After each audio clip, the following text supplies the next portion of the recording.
All right, Chris. So looking at Colorado this year, probably one of the most electric teams in all of college football. Your favorite team, I'm going to start off with their offense this year and break that down for you. Look, Colorado started the year off on fire. They scored 36-plus points in 4 out of their first 5 games. Shedeur Sanders was a dark horse Heisman contender at one point, and then the second half of the season happened, right? The issues, in my opinion, was the team finished dead last in the rushing offense, which put a ton of pressure on Sanders and the Buffalo's passing attack, right?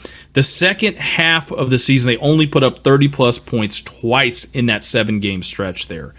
I mean, look, it got to a point where they demoted their offensive coordinator, Sean Lewis, halfway through the season, who has since left and gone on to bigger and better things.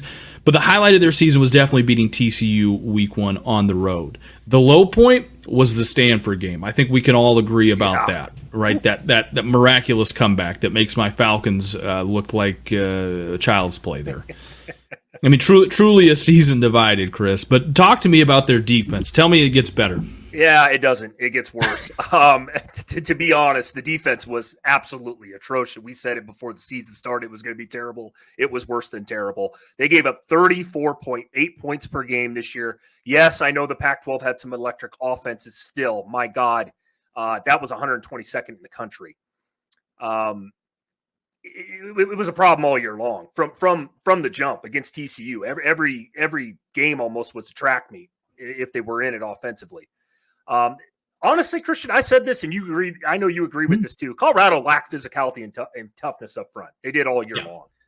They didn't have the big boys up front on both lines of scrimmage, to be completely honest with you. That's why they couldn't run the ball either. But, you know, they have a ton of talent. I know everybody wants to say that. Well, they had Shiloh Sanders and Travis Hunter and Cormani McLean and all that defensively. That's 3 players. It takes 11. It actually takes more than that with the backups and different packages you throw out there. They had nobody else you can name defensively.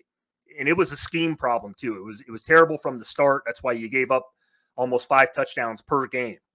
And like I said, Christian, defensively, just terrible. There's not much I need to tell anybody that watches college football knew Colorado's defense was a joke. Overall grade, though, this is where I might surprise some people here, Christian.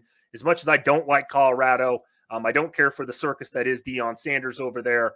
I gave them a C this year. Why? Because they won 1 game the year before.